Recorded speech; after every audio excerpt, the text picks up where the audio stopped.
Good afternoon, ladies and gentlemen. This is the last panel of what I think you would all agree has been a very interesting 2 days here, and I'm particularly grateful to Fran Burwell here on my left for the efforts that she's put into organising the last day and a half. So I did want to pay tribute to what I think has been an extremely interesting and successful couple of days. We're going to talk about how to kickstart EU policy, EU foreign policy, and I think we have a particularly well-qualified panel for doing this. The European Union has certainly had some successes to point to in the external relations area over the last year, particularly the Kosovo-Serbia deal that was brokered by Baroness Ashton, but also the anti-piracy work in the Gulf of Aden, and to some extent the work that's been done in the E3+3 format with Baroness Ashton on Iran and the nuclear dossier. We haven't managed to get the Iranians to comply with the will of the international community, but at least the international community is still pretty united, and I think that owes quite a lot to the efforts of Baroness Ashton. At the same time, there are also some pretty glaring holes in our policy and some areas where things are going quite badly. I think you have a problem with European foreign policy when the Commissioner for Humanitarian Affairs describes a policy vacuum in Syria, that is one area where it would be interesting, perhaps during the course of this next hour and a quarter, to explore what more could be done. I think we might also look at the coherence of the effort between the Union, as it were, at the centre and the member states. And in particular, when I look at China and I see the way that some of the member states go off and do their own thing, often go to Beijing, do their commercial deals with the Chinese, and effectively expect the External Action Service then to go and deliver the tough messages on human rights. That also seems to me to be a bit of a problem. Anyway, some interesting issues for us to explore during the course of the afternoon. I guess that if people are still tweeting, I don't know whether you have reception down here in the basement, but you can continue to tweet at hashtag WGF13. And I've seen that there's been quite a lot of traffic, and quite a few interesting quotable quotes have been extracted from some of the presentations that have been made today. But Maciej, since you're as it were, representing the External Action Service here, perhaps I could start by turning to you. You said in a speech last year that the essence of EU external action is the comprehensive approach. And I must admit that I subscribe to that as a theory, but I sometimes find it quite hard to see it in practice. Different commissioners seem to go off in their own direction. I mean, again, if you take the example of China, you have the High Representative speaking after political talks with the Chinese, saying that we want to renew ties with China.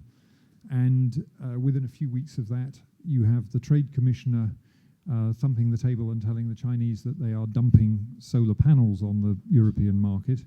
And as I say, you then have member states telling the Trade Commissioner that he is not allowed to do his job in the way that he sees fit. So what can you say? How do we make the comprehensive approach more effective? How can the External Action Service pull together both the policies of the member states and the policies of other commissioners more effectively? Ian, thank you very much.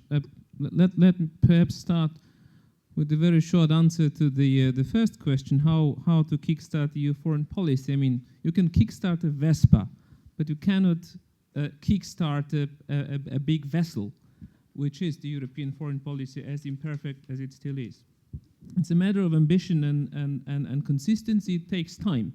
And I think we have to follow a path of more functional integration and not try to develop a new grand design, because I don't think that we need a new grand design. We just have to get our act together and agree among ourselves what we want.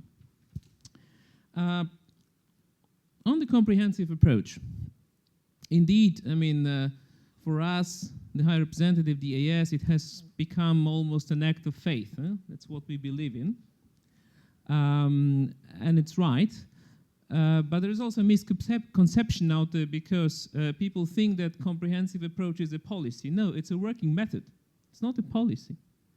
It's just a way of pooling different instruments together and trying to be more effective and to have more impact. There are negative examples, and there are less negative examples of that. You mentioned the issue of solar panels. It's a good illustration of the decisions that have very far-reaching foreign policy consequences, which don't belong to the foreign policy as we would define it. But the foreign policy is not foreign anymore. We should acknowledge that from the outset. There are many other examples. One of them was mentioned by Radek Sikorski. That's the one of the sort of the big impact decisions of the European Union of the last 2 years. It was the launch of the anti-monopoly procedures against Gazprom for not implementing the principle of unbundling. The other one, which is less known, where we had to backtrack as the European Union, was the decision to include the foreign aviation companies in the emission trading scheme. Again, you could say an internal policy decision taken at the initiative of the Commissioner for Environment with far-reaching foreign policy consequences. From our point of view as the EAS, when we speak about a comprehensive approach, we rather apply it to the conflict situations. So again, I would like to make to draw a distinction here, meaning that we normally try to cover the whole conflict cycle, starting from prevention through the hot phase of a conflict to post-conflict stabilization, and we can use different tools, although there is still some room for improvement. I'll come back to it in a second. The other aspect is the question of coherence or consistency. Sometimes we forget it's a treaty obligation. There is an article in the treaty, one of many articles we have not implemented yet, Article 21, that obliges the European Union to apply, to conduct a coherent foreign policy. In order to do that, everybody concerned has to get out of her or his own silo. So we need to arrive at a better system of division of labor between different commissioners, the High Representative, the Commission, and the service. Much of it is about mechanics and the working methods and mutual acceptance. So we've made some experience, we've made some progress. You mentioned a good example of it's the fight against piracy, and we should build on that. I think looking into the future, and this was something that clearly came out in the last discussion on the topic of the AS debate in the European Parliament earlier this week, that the role of the High Representative as the Vice President of the Commission should be strengthened. It's not that we want to take over any competencies. No, we just want to use the competencies that we already do have. So this is something that we need to work on, in particular in the run-up to the second mandate of the High Representative. Now on the application of the comprehensive approach to the conflict situations. There again, it's about making the best possible use of different foreign policy instruments, which is not always the case. To make sure that development policy links in with security and the other way around. It sounds obvious, but it's not the case. People have different working cultures. There are different planning cycles in different quarters of the organization. These needs to be reconciled. Everybody has acknowledged that. The Americans came to the same conclusion after 10 years of expeditionary wars in Iraq and Afghanistan. There was a very interesting paper prepared by the American Joint Chief of Staff on the lessons learned from the 10 years. And one of the lessons is try to harmonize the planning cycles.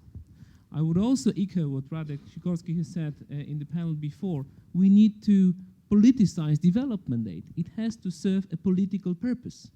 And it's not about siphoning money off from poverty reduction and giving it to the military. No, it's all about impact. And if we do it like we do at the Horn of Africa and try to be more effective in fighting pirates at sea and on land we're trying to tackle the root causes of piracy, then we are successful. Great, thank you very much. I think, I mean, that seems very clear. I mean, I know from national experience that trying to persuade development professionals that their money should be spent in political ways is quite a challenge. So where would you start in terms of, you know, persuading your colleagues in the Commission who are responsible for very large sums of money that actually you can both help the poor and improve the political situation around the Union? First, draw the right lessons from the past or learn from your own mistakes. I think, you know, the traditional European way of conducting foreign policy was just to throw money at a problem. There was a crisis, we just spend a lot of money. We still do that, by the way, but I think that we do it a little bit more in a little bit more intelligent way than we used to. I mean, you know, you can think of the European Union as a big ATM machine. I mean, it has to become a big ATM machine with guns and convictions. And then it will really be effective. Now, the way to do that is to create the sense of ownership. We need to involve the community, the development constituency, the military, the humanitarians, and the political side of the house in the planning exercise. We have to start with joint analysis. So we already do that. We look at different country situations together with the Commission, different departments. We look at Afghanistan, the post-2014 engagement, the Horn of Africa, DRC, and other regions. So if they are on board from the very outset and do not develop their own thinking and planning in complete isolation, then it's the way to have their buy-in. And then they understand. Because the objectives, I mean, the broadly defined objectives, peace, stability, human rights, we all share. But we just have to think beyond the instruments. In other words, move away from something that I call instrument-driven policy.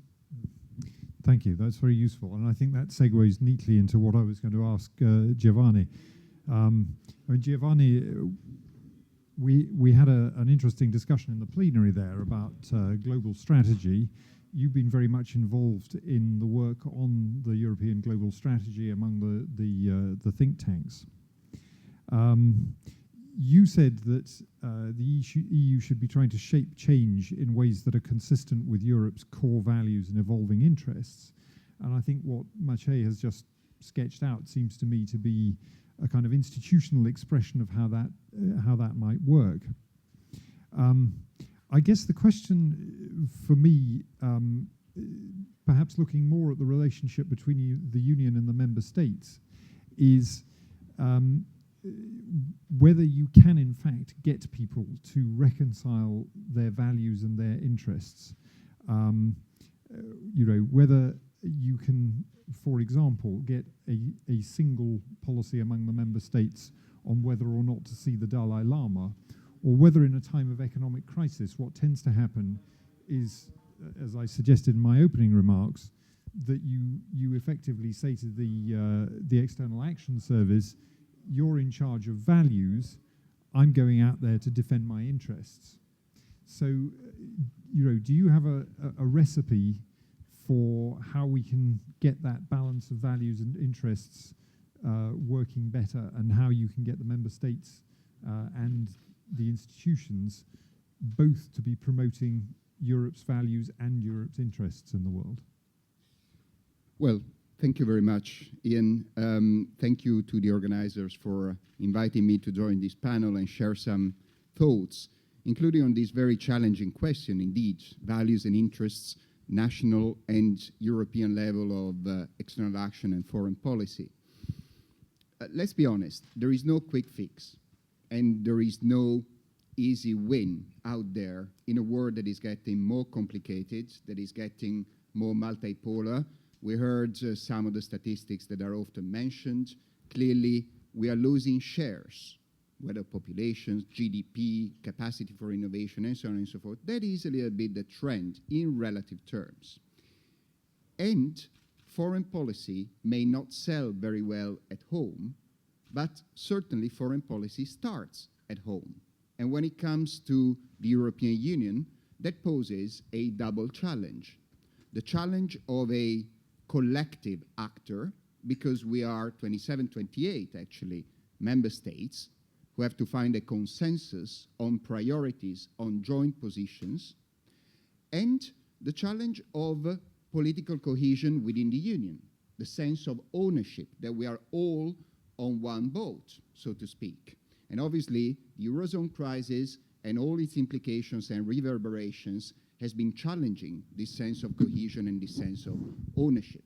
So I think that we have to start answering this question with some sense of realism, some sobering perspective as to what can be done within, in the short term, in the medium term, and the long term. And I think that actually probably the time perspective also helps in defining our level of ambition and the extent to which our values and interests can come together. Because there is an interesting discrepancy if you look at the attitudes of the public to Europe.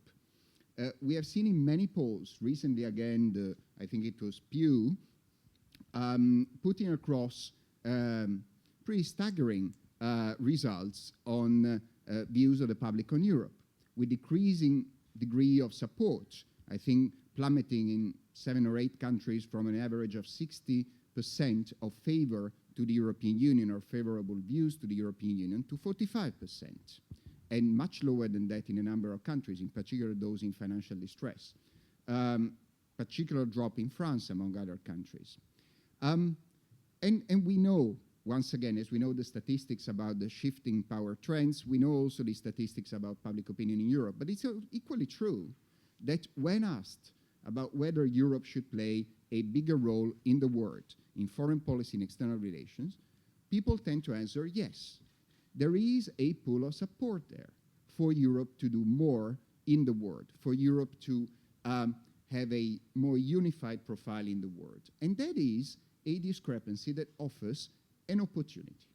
And I think that opportunity can be seized by, in a way, presenting the purpose of Europe by going back a little bit to the basics of this project. Because I think that we have all been a little bit stuck in the sort of reaction to the crisis. 10 years ago, it was all about building new institutions. Over the last 5 years, all about quick reactions to a crisis. I think that we should pause and perhaps go back to basics and say, okay, why are we actually in this together? Is it only and solely because power is shifting away and so we have to hang together, otherwise we will hang separately, to put it a little bit brutally? Yes, that is part of the answer. Inevitably, politically, it is a strong argument. It is in our interest to have a critical mass to dialogue, partner, or compete with major actors out there. But I don't think it is the only argument, and I don't think it can be the main argument either. I think that the main argument has to be a positive one, has to be the what makes Europe distinctive, what is the message that Europe wants to put across, what are the values that we want to bring on to the global stage in a dialogue with our partners. Are those values dépassés by the crisis? Are those values dépassés in a multipolar world? I personally don't think so. When it comes to democracy, when it comes to human rights, I think those are aspirations that are largely shared. When it comes to ensuring certain living standards, sustainable growth, I think those are aims that are shared. And when it comes in particular to what has been making Europe a distinctive project, that is changing the paradigm of international relations, replacing the rule of power with the power of the rules. I think that is also something that can have an appeal. It is difficult. I started off by saying there is no easy win in this game. But the question for us should be, does that remain a core driver, a core rationale for us? Yes or no? Because in a more multipolar world, there is also going to be a competition of ideas. There is going to be a competition of narratives. There is an American dream. There is an American way of life. It was not just about, in the Cold War, opposing the Soviet Union. It was about having a positive message, a message that eventually prevailed. Nowadays, we hear that there is efforts to produce a Chinese dream, you know, a different civilizational perspective. We will see whether that is sustainable, whether that is credible or not. We heard in one of the breakout sessions that obviously there is a certain narrative that is put across by Russia. Whether that paradigm is sustainable, credible or not, there are doubts. But the European Union needs a paradigm, needs a vision to project, to say, what is it about in international relations? And I think that shifting from a zero-sum to a more cooperative approach to international relations is core to the values of the Union, is what, by the way, one of the treaty provisions also prescribes us to do, to reflect on the international action of the European Union, the values on the basis of which it was based and it pursued enlargement, and does fit our strategic interests. If it's not a calculation that you can make on a daily basis, and that's understood, nobody is being utopian here, it is nevertheless a strategic calculation, because the question that we have to ask ourselves in looking at the sort of shifting power trends and so on and so forth is, what kind of world do we want to be in 10 or 20 years down the line? Do we want to be in a kind of world where we see a Cold War environment developing in the Asia-Pacific? In a kind of world where we see a nuclear arms race in the Middle East? I am not sure.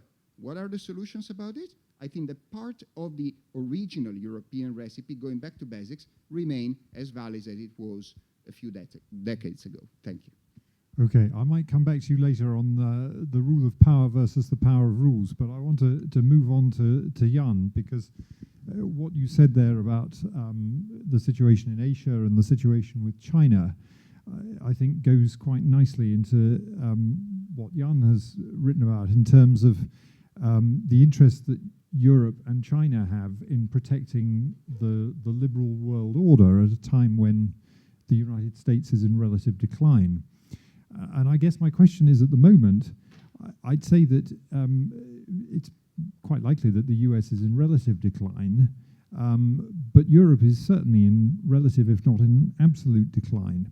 So, you know, if you're constructing a structure of pillars to hold up the liberal world order, you know, I guess the question that I have in mind is, what do you think it takes for the EU to be an effective pillar in that way? And perhaps also, can we find common ground with China on some of these issues of a liberal world order, of a sort of level playing field in trading and in economic standards and so on? And how would you set about doing that? Thanks, Ian. Sorry, I'm forgetting the crucial things here. Thanks, Ian. I wrote this about China and Europe because I think China and Europe are facing the same kind of strategic dilemma as players. They both are striving on an international system, on a liberal world order indeed, that they themselves can't guarantee or don't want to guarantee. And they rely on the United States, you know, to actually guarantee it for them. And that is not a, you know, viable option any longer. Neither is it really morally right, free riding, nor will it be, you know, strategically viable, because indeed the Americans are getting at least relatively weaker as well, and they have less of an appetite to basically pay our bills on a continued basis. So the difference, of course, is that we are a club of democracies, not a unified actor. They are an authoritarian, dictatorial regime and a very unified actor. And so the possibilities of partnering here are, well, I think when it comes to trade regimes and these issues, it's actually interesting how far China has already bought into the Western system. How far it is willing to actually make amends. It is a difficult partner in the WTO for sure, but it is interesting that the Chinese are accepting that the liberal world order as it was created by the West and as it is guaranteed by the Americans is actually good for them. the Chinese have realized this. I think there's much less of a recognition often on the European side when you explain this to Europeans, that they actually rely on American stability services for their well-being and for the luxury of their integration process that they have in Europe. Then they're getting a lot more nervous than the Chinese get when you tell them that the Americans are actually guaranteeing their well-being as well. So I think we're going back to the discussion that we had earlier today about recognizing the kind of strategic dilemma that we're in. But that just a very quick remark on the China-Europe issue. I think kickstarting the European foreign policy, as both Maciej and also Giovanni, I don't believe in kickstarting. Even under the best of circumstances, it will be hugely painful, incremental, slow, tedious. It can create a lot of results, but there's not going to be one and either great design or breakthrough or great leap forward or whatever that will bring us a European foreign policy per se. I would like to start with a very concrete suggestion in terms of making it better and giving it some life. And I'm very thankful that you mentioned the deal that Baroness Ashton brokered between Serbia and Kosovo. My very practical, non-think tanky, airy-fairy, big picture suggestion is that we should now support that deal with everything that we have and make it work on the ground. The member states come out and put the pressure on the Serbs, who are really the ones that actually have to move the most on this. The agreement is there, it now needs to be implemented. That will require a lot of political will on behalf of the Serbs specifically, but also on behalf of the Kosovars. And it is by no means sure that it can succeed, even though they have signed the agreement. But if we can make it a success, if that negotiation success can be followed by success on the ground, then that will give a huge boost to EU foreign policy, because it will create credibility, it will create a real victory, not just one in the negotiating room, but one on the ground. And so I think member states specifically, the institutions as well, but I think they're more determined actually in this case. The member states really have to get behind this. Baroness Ashton wants ideally to move on to Bosnia at some point after this. That's her big ambition. That can only work if this one works out, because Bosnia is endlessly more complicated than Serbia, Kosovo, endlessly more complicated. So I think this is a very practical suggestion. If we want to look at one issue, it looks like a small issue when compared to China, but I think it's an issue that can create a victory that will be good for Europe. If you remember in the 90s, under Solana and then into the 2000s, it was actually the Balkans that really created EU foreign policy. That's where the EU was hugely successful. That's where they made and recreated and broke apart and put together countries, basically. And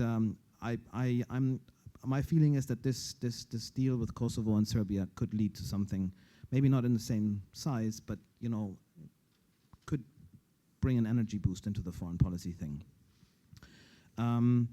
Now, apart from this, if we accept the fact that there's not going to be a kickstart, but that we have to work with what we have and make it work better, because we will not have anything else. We have to use the toys that we have.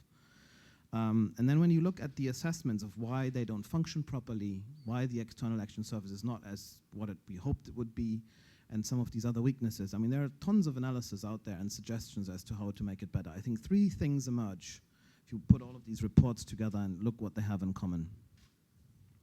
The one is that we need more shared assessment between the European member states, that they actually sit down together and look at the situation and draw their conclusions together. It's not done enough. There are a couple of very good and honorable ideas. The ESPAS project is one, but that's bogged down by internal infighting. But there are, a common perception of reality would be hugely helpful, and investing into this, into those kinds of institutions and working muscles within the existing institution, that would be, I think, a great thing. Because then you can create political will, you can identify where are you actually really sitting together in the same boat and then do something about it. That would be the first one. The second one is, of course, the internal reforms of the External Action Service. It's not ideal. What we have now, we have a huge problem with no working budgets really for the External Action Service, huge infighting with the Commission. We know all of this. An unclear role of the High Representative in her function as the Vice President of the Commission as well, and some other very technical things that are just not working properly. The list is endless. I mean, reports are out there, including from Carnegie Europe, but also from others. You have just lined this up. And it is now very sad to hear that the ambition, the internal review is running, and that the ambition to change things seems to be relatively small. The assessment is there, but there doesn't seem to be a lot of political capital in making it a substantial change. Maybe Maciej will correct me, but this is what we hear. It will certainly push into the mandate of the next high rep, because this high rep is probably not going to take this on in any big kind of way. And that's maybe a good thing, actually, that it's being pushed over to the next person who then wants to make it a success and a hallmark project. But that seems to be the second thing. And then the third thing is to have these small creative ideas about how you can make little things better. Again, very incremental. 2 examples. There's the idea about a European semester in defense. That sounds very technical, but it's the idea to transfer the idea of the European fiscal semester, basically accounting together, to the defense side. And when every nation makes its procurement plans and assessments and forces planning and these kinds of things, to actually toss these things together as well. That's a small thing with a potentially big outcome. It's very unsexy. It's not the big headline stuff, but it could make a difference. And then there's another suggestion, which I think was in the report that the EGS report, which I quite liked. The idea of as the world is changing, regional integration will play a key role in that. The EU is in a very good position to actually, make an assessment of how that works and how you can go about this from the early 50s to now. Why not, start a research institute with some of these other organizations that exist, ASEAN, Mercosur, and elsewhere, and look at best practice for these kinds of things. Nicely financed, and then creating the kind of, best practice that might be needed elsewhere. Again, a small thing, but where the EU can actually really create value added. These are small things. What I'm trying to say is that every think tanker dreams about the big picture victory, the great breakthrough, the new great grand slam type, innovation. But that is not going to happen here. It's not happening on the individual nation state level, and it's not going to work in the EU either. So we better be prepared to, get bogged down by the small stuff. But that will make the difference eventually. Thank you. Okay, that's quite interesting. So all of your suggestions, starting with the building on the Kosovo, Serbia, and so on, are relatively modest in their ambition. The question is, are we in a world where we have the luxury of time and space to be able to take a modest incremental approach? Again, if I raised the question in the plenary about the Southern Mediterranean and the Middle East, but do we have the luxury of, again, maybe leaving others to worry about the big, terrible stuff that's happening not so very far away from Europe, while we try to rebuild our credibility and our confidence by working on, in a sense, the familiar of the Balkans? Or do we actually have to try to find a way to work at 2 levels? I agree that this all sounds very small and modest and maybe too small. But there are two that, my hope in what I've presented, my hope for the bigger things is in this shared assessment, the recognition thing that Joschka Fischer talked about earlier, that often Europeans don't even realize what's happening in the world, and that we come to a better kind of unified assessment of the situation, and then that big things are being concluded from that, including defense and more diplomacy and politicizing of the trade policies and these kinds of things. Many of these things have been recognized forever, but from recognition to acting, I think we need the shared assessment. That's one hope. The other hope, of course, is this very cynical hope of that sheer necessity will take care of it. Because the Europeans are not suicidal, the pressure will eventually be so big that they will actually have to do a big bang themselves. Yeah.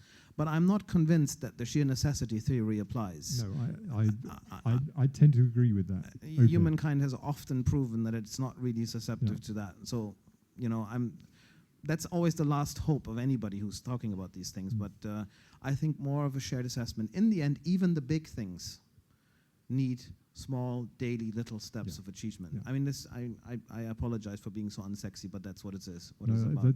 That's fine. That's fine. Well, Fran, interesting. You come from a country which is a big country, which tends to have very big ideas. In a sense, you've got 2 contrasting visions of Europe and what Europe ought to be. To go back to Kurt Campbell, former Assistant Secretary for East Asia and the Pacific. Kurt was fond of trying to get the Europeans to do more in Asia and talking about the US and Europe together in Asia. And to some extent that was expressed in a joint statement by Baroness Ashton and Hillary Clinton last year. That was a very grand vision of a sort of global partnership between the democratic poles of the world. Now what Jan has sketched out is a much more constricted European role, but one which might, from an American perspective, at least consolidate this general neighborhood and mean that the US had less to worry about in the immediate neighborhood of Europe. And so my question is, which of those visions actually appeals more in Washington at the moment? Would you rather have us as a sort of a global player, albeit at a small scale, or would you have us as the big kids in our own block, but not really daring to go beyond the corner? Well, thank you, Ian. I think for us, I mean, the days are past when we used to think that we didn't want an ambitious Europe. I think the question now is, what role should Europe play and how ambitious can it be? Not how small can it be. On the other hand, we are not devoting in Washington sufficient time and attention to figuring out what role we would like Europe to play. This is something Europe has to figure out. And we're actually not very good at understanding Europe, I think, right now, and particularly the Europe that is being discussed on this panel, which is, if I can label it, EU Europe. We're much better at NATO Europe. And that's a Europe where every European state has its own special relationship with the United States and stands rather individually and tries to garner its bilateral relationship. We have a very difficult time understanding the EU. The fact that the EU decision-making process is so open and noisy, as opposed to a normal nation-state making its foreign policy, means that what we see is the dysfunctionalities all the time and the differences. I don't know how you can say that with the interagency process in Washington, which is definitely noisy. It is noisy, but it's not as noisy as the international process in Europe. And we also tend to think that we're more coherent than we are. I think Europeans think that they're more coherent than they are. Okay, so there is a view of how you're seeing this. But the bottom line is for the United States that we need a more capable Europe because we no longer can achieve everything that we want or need to on the world stage. We've gotten over that. And so the question is, who are our partners and what assets do they bring to the table? We've discovered that some partners, quote unquote, such as the Chinese, are not really partners. They're people you do things with when the interests align, and you spend a lot of time convincing them that the interests are aligned on Iran and other issues, and it can be a struggle. I think Europe is our natural partnership, and I say that not just because I work at the Atlantic Council, but because we have a shared set of values, a not too distinctly different view of the world. And we have many of the same interests, although there are certain issues on which we have very different interests, but not usually conflicting interests. So the question for us is, what does Europe bring to the table?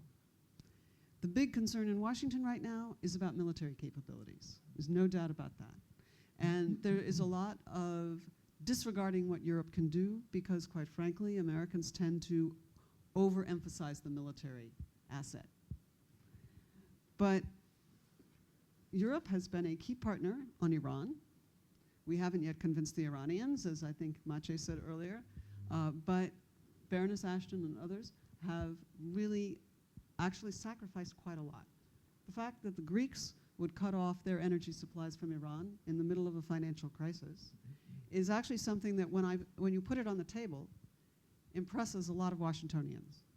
After all, We haven't suffered as much from these sanctions because we haven't had a relationship with Iran for quite some time. So that kind of data, if I can put it that way, is the kind of thing that is useful in getting Americans to understand what EU foreign policy is already doing. Because the vision of EU foreign policy in Washington is almost non-existent. It is that Europe cannot decide, it cannot act, etc. You mentioned the Balkans as a place where Europe developed its foreign policy, but the lesson about the Balkans in Washington is that that's where European foreign policy failed. So another important thing is the economic assets that Europe brings to the table, a larger economy than our own right now. And that's why TTIP, the Transatlantic Trade and Partnership Accord, has the potential for that, has grabbed a good part of the imagination in Washington and has actually come to dominate, I would say, the transatlantic agenda in Washington. It used to be a security conversation, and in the last couple months it has changed significantly. Will we go forward? One hopes so. If we don't go forward, the cost for both of us, not just the financial cost, but the credibility cost is big. So I think that's something we have to think about. Another capability that Europe brings that is damaged now somewhat, but I think can recover, is an ideational, soft power. Europe as a democracy may not be exactly the same democracy we have. It may be messy sometimes. It has been hurt by the Eurozone crisis. Somebody this morning, I think it was Steve Hadley, noted the importance of economy being linked with democracy. You need a strong economy. When Libyans and Tunisians are looking at Europe, they're less certain now than they used to be that democracy is going to bring them the goods that they wanted. So that is something that needs to be repaired, and I'm confident it will be. But competitiveness, economic competitiveness, is something that we both need to work on. In terms of the regions, I mean, that's kind of a checklist of what does Europe bring to the table. And I think if you run through some of those, then you have to ask, how do these play out in the different regions? Where does Europe bring real value added for what the United States wants to achieve? I hate to put it in that transactional way, but that's, of course, the way most countries think about their foreign policy partners. So if we are thinking about Russia, for example, we, the United States, have a minuscule economic relationship with Russia. We are not talking about visa facilitation with the Russians. And we are not talking about groups of people going back and forth. We don't have the same proximity issues that you have with Russia. Russia's over there. And really, our conversation traditionally with Russia has been about strategic nuclear weapons, a very important and vital conversation, but one that right now, frankly, doesn't have a whole lot of potential for bringing the countries closer together. The opportunities for negotiations right now are rather limited. So you bring a lot to the table when talking about Russia. We have very little leverage with the Russians, unless they want to negotiate on nuclear weapons and want to be at the table with us. We bring a kind of status equivalent. I would say the same thing about North Africa. You have the markets, you have the economic relationships, you have the cultural ties. You have the diaspora populations. On Asia, let me just briefly say this. There has been talk about pivoting together to Asia. And I think, of course, Europe has an economic relationship with Asia. But a lot of the Asian states, or the countries of the Asian region, are looking to the United States to provide some kind of a security framework. Will they look to Europe to provide a security framework? I don't think so. And so the question is, does Europe want to be a partner when the regional countries are looking at the US and Europe in very different ways? That's what I would ask myself as a European. Thank you. Yeah, that's a very good question. I think that suggests to me that actually we do need to work out where our comparative advantages are and focus on those. And I think what you've underlined there in quite an interesting way is this link between our economic strength or lack thereof, and our ability to achieve our foreign policy objectives, which I guess goes back to where we started with the question of the links between the economic sides of the Commission and the foreign policy sides in the External Action Service. Right. I think it's probably time that we threw this open to the floor. So I'd like to take some questions from the floor, if I may. Yep, take one over there. And please introduce yourself and wait for a microphone to turn up. Yeah, thanks a lot. I'm Roland Freudenstein from the Center for European Studies, which is the think tank of the European People's Party, which is not as North Korean as it sounds, I like to add for Americans. Now, I like Jan's incremental approach because I think it's the only way forward. And to throw in maybe another idea here as a project that might actually serve to strengthen European security and defense policy. How about tackling the EU-NATO question again? I mean, it's been on the table for a long time. We all know that there are questions like the Turkey-Cyprus one that are dragging it down. But at least to make an effort to get a kind of interinstitutional agreement between these two organizations which exist in the same city, but sometimes you have the impression they might as well be on different planets. And the membership is largely overlapping. The strategic goals are more and more converging. So, how about this as a catalyst for a more effective EU foreign policy approach? Okay.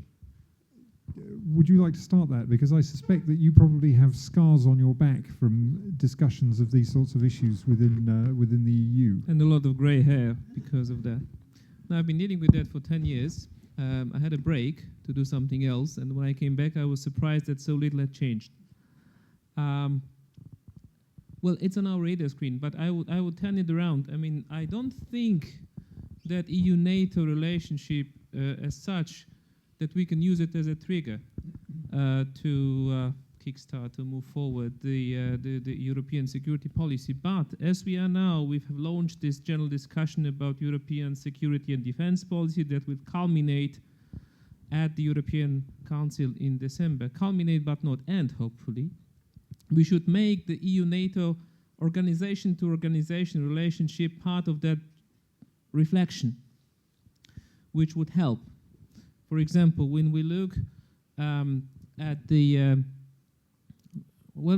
European engagement in the Balkan in the long run, we want to play a role. We already play a role, but we should take a step back and try to look at the Balkans from a regional perspective, and that also includes the implementation of the Serbia-Kosovo agreement. It has wide-ranging implications for us and for NATO in terms of operational planning, our presence on the ground, mutual support, etc., etc.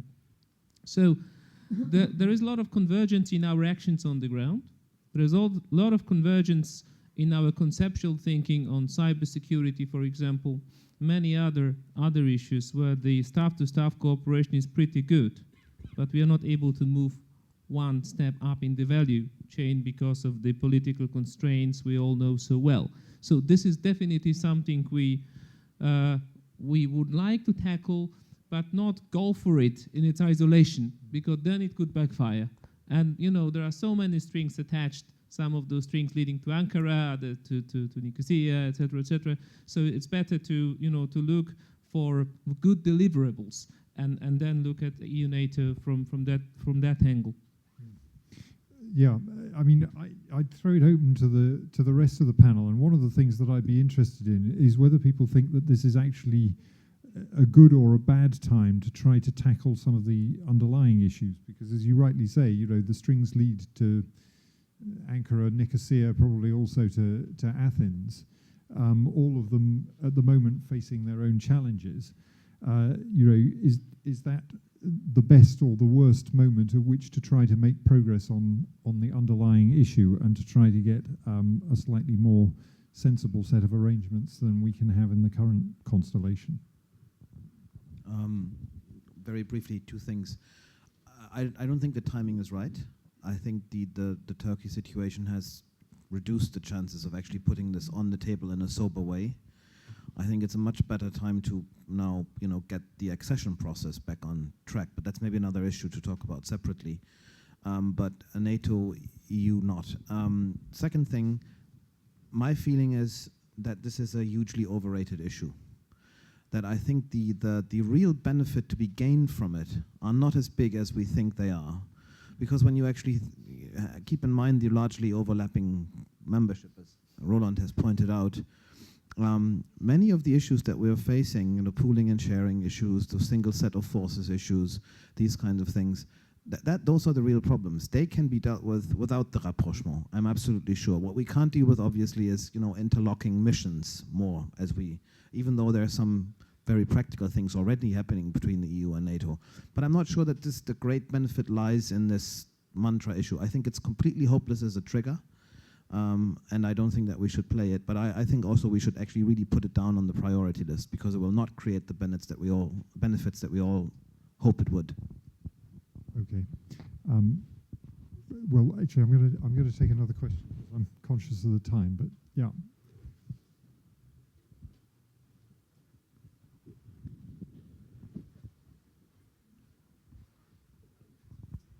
Thank you very much. Magdalena Luminska. I just got back from a fellowship at Johns Hopkins University. I'm now back at the Polish Ministry of Foreign Affairs. Just at the previous panel, we heard Minister Sikorski, my current boss, saying that we need to make a case for Europe and we need to convince the public. Now, I think he meant internally within Europe, but I would like to give an external dimension to this idea and to turn this back into a question to you. How do we make a case for Europe? And how do we convince or tell the story of Europe? I think you used the word narrative. So how do we create the European narrative and tell it to the publics in Asia, in Latin America, in Africa, in the US, and especially to the younger generation who seem to have a completely different mindset because of all the changes that are happening? Thank you. Thank you. I think that's a really good question. Giovanni, I think that goes straight to you, doesn't it? Well, at least I can start trying to at least answer, because obviously it is also a difficult question, but it's an essential one. As I said, I think that the profile that an actor puts across on the international stage nowadays is as important as other assets and other power resources, so to speak, if not in some ways more important. Sometimes it's said that what people are really going to be after in the emerging world is success.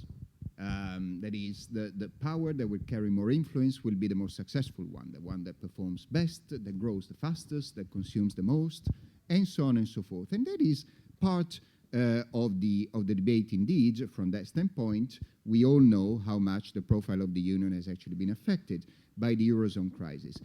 But as I tried to say, I don't think that this is the only element that we have to be looking at. I think that the idea of reconciling people, of overcoming antagonism, of overcoming nationalism, of enabling contacts between societies, of opening markets, of guaranteeing better living standards and sustainable ones for economies that are developing very fast, and equally fast in starting to feel the impact of that development on their daily lives.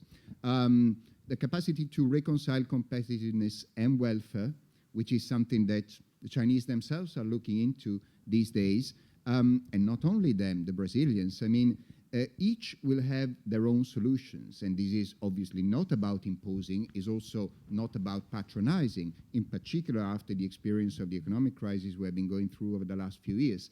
But it is also not about neglecting the sort of set of values and experiences that we have together. When it comes to Asia, for example, and the pivot of rebalancing of the EU, of the US, and so on and so forth, clearly the EU cannot, and in my personal view, should not match that in the same way. It doesn't necessarily have the resources, but it can bring a contribution. And I think that is appreciated both in the region and by the US. For example, why not to invest more into ASEAN? I mean, ASEAN is one of the few regional platforms that can help enhance dialogue in a very volatile region. Clearly, one has to look at the balance of power, the balance of forces, the day-to-day tensions, but there is a need of having a platform where actors come together, ASEAN, ASEAN Regional Forum. All of those things are things that the EU can do more to empower. Is it the quick fix? Is it the solution? Obviously not. Is it part of the solution? And where the EU can bring a distinctive dimension to that with its resources and experience? Arguably, yes. Yeah. Giovanni, thank you. And I'd like to bring in Maciej on that, because I know that actually the External Action Service is doing quite a bit with ASEAN. So perhaps you could sort of tell us a bit about how that's going and some of the challenges that you face in doing that. I'll make 3 points. First, on the narrative. I mean, if we as Europeans want to develop a positive narrative, we first have to stop being self-defeating all the time. We need to be a bit more positive. I mean, stop this never-ending European self-flagellation. We still have a story to tell. I mean, of course, we have to manage our relative decline, but this is fine. This is normal. We have to wake up and then smell the coffee and see how the world has changed. But we still have something to offer. I mean, just look at the latest Human Development Index of the UNDP. There are only 2 non-European countries among the first 20. If we want to maintain a certain level of ambition, we need the tools, and we need a little bit of courage.